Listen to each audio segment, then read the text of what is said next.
లోకములో సాయి ఆశీర్వాద బలముచే ఎట్లు నయమైనవో తెలుసుకున్నాము. ఈ అధ్యాయంలో సాయి కృప వలన సంతానం కలుగుట తెలుసుకుందుము.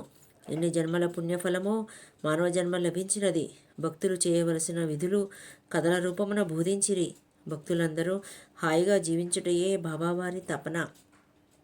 కాబట్టి మనమందరము భక్తి మార్గమును అనుసరించి జన్మరాహిత్యమును పొంది మోక్ష సాధన చేసి సాయి అనుగ్రహము పొందుటకు కృషి చేయవలయను. రతన్జీ షాపూర్జీ అను పార్సీ వర్తకుడు ఒకడు నైజాం రాష్ట్రం నందలి నాందేడ్లో నివసించుచుండెను. అతను గొప్ప ధనవంతుడు. పశువులు, బండ్లు, గుర్రములు, పొలము, తోటలు అన్నింటితో వైభవముగా జీవించుచుండెను. రతన్జీ నిరంతర దాన ధర్మములు, అన్నదానము, వస్త్రదానము అన్నీ చేసిడివాడు. మంచివాడు. అయినను ఏదో లోటు చింతన అతనిని బాధింపదొడగెను. పైకి సంతోషముగా కనిపించిన లోలోన ఏదో తపన మిగిలిపోయినది. అతనికి కొన్ని సంవత్సరములు సంతానం లేకపోవుటచే నిరుత్సాహముగా నుండెను. రతన్జీ ఎల్లప్పుడూ సంతానం గురించి ఆలోచించేవాడు. తనలో తాను భగవంతుడు నాపై దయచూపి సంతానం కలగజేయడా అనుకుని చుండెడివాడు. రతన్జీకి దాసగణుపై మంచి గౌరవము ఉండేది. ఒక రోజున ఆయనను పిలిచి తన మనసులోని ఆవేదనను తెలియపరిచెను. భక్త దాసగను అందులకు నీవు షిరిడీ సాయిబాబా వారి వద్దకు పోయి శరణు వేడుమని సలహా ఇచ్చెను. సంతానం కొరకు సాయిని ప్రాధేయపడమనెను.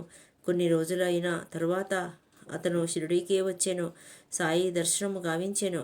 సాయికి ఒక బుట్టలో పండ్లను, ఒక బుట్టలో నుండి చక్కని పూలమాలను తీసి మెడలో అలంకరించి బాబా పాదములపై పడెను. బాబా, నీవు కష్టములో ఉన్నవారిని ఎందరినో కాపాడావు. ఈ విషయం తెలిసి నీ పాదముల చెంత చేరితిని కనుక నా కోరికను మన్నించి నాకు సంతాన ప్రాప్తిని కలిగించి నన్ను పున్నాగ నరకము నుండి తప్పించు మార్గము చూపుము, నన్ను ఆశాభంగము చేయకుము అని రతన్జీ బాబాని ఆర్ధకంఠముతో బాష్పములు రాలుచు వేడుకొన్నాడు. సాయి రతన్జీని 5 రూపాయల దక్షిణ ఇమ్మని అడిగెను. అందులో 3 రూపాయల 14 అణాలు ముట్టినవి కాబట్టి ఇంకా రూపాయి 20 ఇమ్మని అడిగాను. ఇక ఈ విషయం రతన్జీకి ఏమీ పడలేదు. సాయి మాటలలోని ఏమీ గ్రహించలేకపోయాను. బాబాకు మిగిలిన దక్షిణను పాదముల వద్ద ఉంచెను. సాయి అతనితో నీకు చెడ్డ రోజులు పోయినవి, అల్లా నీ కోరికను నెరవేర్చెదరు అని తెలిపెను. మరుసటి రోజు బాబా వద్ద సెలవు తీసుకుని నాందేడు వచ్చి జరిగినదంతయు దాసగణకు చెప్పినాడు. నేనెప్పుడు షిరిడీకి వెళ్ళలేదు. బాబాకు దక్షిణ 3 రూపాయల 14 ఇచ్చి ఉండలేదు. మరి నా వల్ల బాబాకు అవి ఎలా ముట్టినవి అని సందేహం మాత్రము నాకు బోధపడలేదు అని దాసగణుతో చెప్పాడు. రతన్జీ కొన్ని దినముల తర్వాత అతనికి జ్ఞప్తికి వచ్చాను. అతని గురువు అయిన మౌలానా సాహెబ్ వారికి 3 రూపాయల 14 దక్షిణ ఇచ్చినట్లుగా మౌలా సాహెబ్ గురువు అని నా అచ్చోట తెలియని వారు లేరు. వారు యోగీశ్వరులు. రతన్జీ మరలా షిరిడీ పోవుటకు ప్రయాణమయ్యెను. అంతలో మౌలానా సాహెబ్ యోగి రతన్జీ ఇంటికి వచ్చెను. ఆ రోజు ఖర్చు సరిగా 3 రూపాయల 14 అని తెలిసి అందరూ ఆశ్చర్యపోయిరి. అందరికీ సాయి సర్వంతర్యామి అని తెలిసినది. సాయి షిరిడీలో ఉండినా గాని కొన్ని యోజనాల దూరంలో ఏమి జరుగునో తెలియను. లేకపోతే 3 రూపాయల 14 సంగతి వారికెలా తెలియను? సాయి మౌలా సాహెబ్ యోగి ఒక్కరే అని గ్రహించిరి. రతన్జీకి బాబాపై మక్కువ పెరిగిను. బాబా యందు నమ్మకముచే కొలువగా అతనికి కొంతకాలమునకు పుత్ర సంతానము కలిగినది. ఆ దంపతుల ఆనందమునకు అంతులేకుండెను. బాబా దక్షిణ అడిగేవారా? బాబా అప్పుడప్పుడు భక్తులను ఉద్దేశించి సమయస్ఫూర్తిగా దక్షిణ అడిగేవారు. కొందరికి సందేహంగా ఉన్నది. బాబా దక్షిణ అడుగుట బాబాకి దక్షిణతో ఈ పని ఏమున్నది? సాయి ఫకీరైనచో ధనము ఎందుకు ఆశించాలి అని పలు విధముల ప్రశ్నలు మొదలైనవి. మొట్టమొదట సాయి ఏమీయూ పుచ్చుకునేవారు కారు. భక్తులను కానీ ఇతరులను కానీ సాయి ఏమీయూ అడిగేవారు కారు. భక్తులు ఎవరైనా కానీ 2 కాళ్ళు కానీ ఇచ్చిన వాటితో నూనె పొగాకు కొనడివారు. బాబా చిలుము బీడి కూడా పీల్చడివారు. భక్తులు వట్టి చేతులతో యోగులను దర్శించకూడదనే నిపమున సాయికి 1 కానీ 2 కాళ్ళు కానీ దక్షిణ ఇచ్చేడివారు. సాయి భక్తులు ఇచ్చినది 1 కానీ అయితే జేబులో ఉంచిడివారు. అర్ధన అయితే తిరిగి వారికే ఇచ్చిడివారు. బాబా మహిమలు లీలలు విని జనులు దిశల నుండి షిరిడీ వచ్చి సాయిని దర్శించుకుని వెళ్ళడివారు. బాబా వారిని దక్షిణ అడిగేవారు. దేవుని పూజ ఎందు బంగారు నాణెము పెట్టినా గాని పూజ పూర్తి కాదు. అట్లే యోగుల పూజలో మాత్రమెందుకు పెట్టరాదు? భగవంతుని కానీ, యోగిని కానీ, గురువుని కానీ, రాజును కానీ దర్శించుటకు వెళ్ళిన నాణెము కానీ, డబ్బును కానీ సమర్పింపవలెనని శాస్త్రములు చెప్పుచున్నవి. తైత్తిరీయ ఉపనిషత్తులో కూడా దానము చేయు గుణములను అభ్యసింపుము అని బోధించుచున్నది. బాబా భక్తుల వద్ద దక్షిణ ఎందుకు తీసుకున్నది వారననినా, భక్తులకు జ్ఞానము బోధించుట, ధనము యందు వారికి గల అభిమానము పోగొట్టుటకు, వారి మనసులను శుభ్రపరచుటకు అడిగిడివారు. బాబా వద్ద పుచ్చుకొనిన దానికంటే వారికి 100 రెట్లు ఎక్కువ సాయి ఇవ్వవలసి ఉన్నది. దానికి ఉదాహరణ ఈ క్రింది విధముగా ఉన్నది.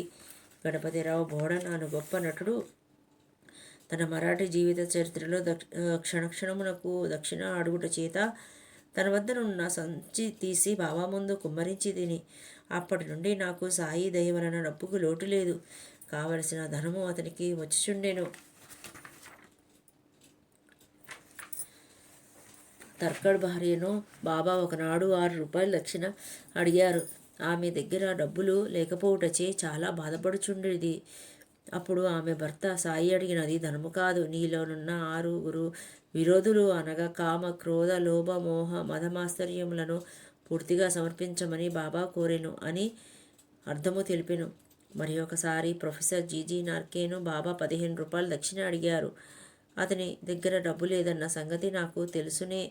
అడిగినది డబ్బు కాదు, నీవు యోగ వాసిష్టమును చదివావు కదా, దానిలోని నేర్చుకున్న విషయములను జాగ్రత్తగా మనసులో దాచుకోమని సెలవిచ్చారు.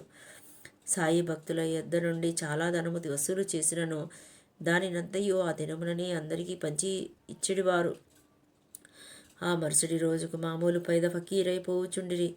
10 సంవత్సరముల కాలంలో వేల కొలది రూపాయలు వసూలు చేసినను ఆయన మహాసమాధి రోజునకు ఆయన వద్ద 7 రూపాయలు మాత్రమే ఉన్నాయి. సాయి దక్షిణ పుచ్చుకొనుటలో మర్మము భక్తులకు దానము, త్యాగము నేర్పుట కొరకేనని భావింపవలెను. సాయి భక్తులలో ఒకరైన టాణా నివాసి మమల్తాదారు ఉద్యోగము చేసి రిటైర్ అయ్యారు. ఆయన ఇలా అన్నారు: బాబా దక్షిణ అందరినీ అడుగువారు కారు, అడగకుండా ఇచ్చినచో పుచ్చుకొనేవారు కారు. కొంతమంది దగ్గరే బాబా దక్షిణ అడిగేవారు. సాయి ఇష్టమునకు వ్యతిరేకముగా ఇచ్చడి భక్తుల వద్ద అసలు పుచ్చుకునేవారు కారు. బాబా దక్షిణ అడిగేడు పెద్ద మొత్తము కానీ చిన్న మొత్తము కానీ భక్తుల కోరికలు సౌకర్యములను అనుసరించి ఉండేది. స్త్రీలు పిల్లలు వద్ద కూడా దక్షిణ అడుగుచుండిరి. దక్షిణ అడిగి నన్ను ఇయ్యలేని వారిపై బాబా కోపము ఉంచెడివారు కారు. ఎవరి ద్వారానైనా బాబా వారికి దక్షిణ పంపినప్పుడు వారు ఇవ్వనిచో వారికి గుర్తు చేసి అడిగి తీసుకునేవారు. దక్షిణ ఇచ్చినప్పుడు తాను కొన్ని రూపాయలను తిరిగి ఇచ్చి పూజలో పెట్టి పూజించుకోనమనేవారు. దక్షిణ రూపమున వచ్చిన డబ్బును కొంచెం మాత్రము చిరుమునకు ధునికి ఉపయోగించేవారు. 50 రూపాయలు మొదలు 1 రూపాయి వరకు ఒక్కొక్కరికి నిత్యము దానము చేసేవారు. షిరిడీలో ఉన్న విలువైన వస్తువులన్నీ రాధాకృష్ణమాయి సలహాపై భక్తులు తెచ్చి ఇచ్చిరి. సాయి ఒకనాడు నానాసాహెబ్ చంద్రకర్తో నా ఆస్తి ఒక కౌపీనము, ఒక విడిగుడ్డ, ఒక కఫని, ఒక తంబిరేలు గ్లాసు మాత్రమేనని, అయినను భక్తులు నిష్ప్రయోజనమైన విలువైన వస్తువులను తెచ్చి ఇస్తున్నారని తెలిపెను. మన జీవితంలో ఆటంకములు 2 గలవని, అవి ఒకటి స్త్రీ అని, రెండవది ధనమని తెలియవలేను. ఒకటి దక్షిణ, ఇంకొకటి రాధాకృష్ణమాయి గృహము బడి వంటిది. సాయిని దక్షిణ అడిగి పుచ్చుకొని రాధాకృష్ణమాయి ఇంటికి పంపెడివారు. అచట ఆమె బాబా గురించి సకలము బోధించెడిది. ఆమె ఇంటి వద్ద బోధించిన విషయములలో ఉత్తీర్ణులైన వారు తన ధన కనక వస్తువులను విడనాడి సక్రమ మార్గంలో నడిచినట్టుగా భావించుతారు. మనకు ఇప్పుడు షిరిడీ కన్నా పవిత్ర స్థలము ఏమున్నది? అంతకన్నా అందున్న దైవము సాయిబాబా కన్నా మిన్న ఎవరుండిరి? సాయినాథుని సదా శరణవేడి ఆయనకు దాసోహమొగట ఎంతో శ్రేయస్కరము. ఓం శ్రీ సాయినాథాయ నమః. ఓం శాంతి. ఓం శాంతి. శాంతి. ఓం సాయిరామ్.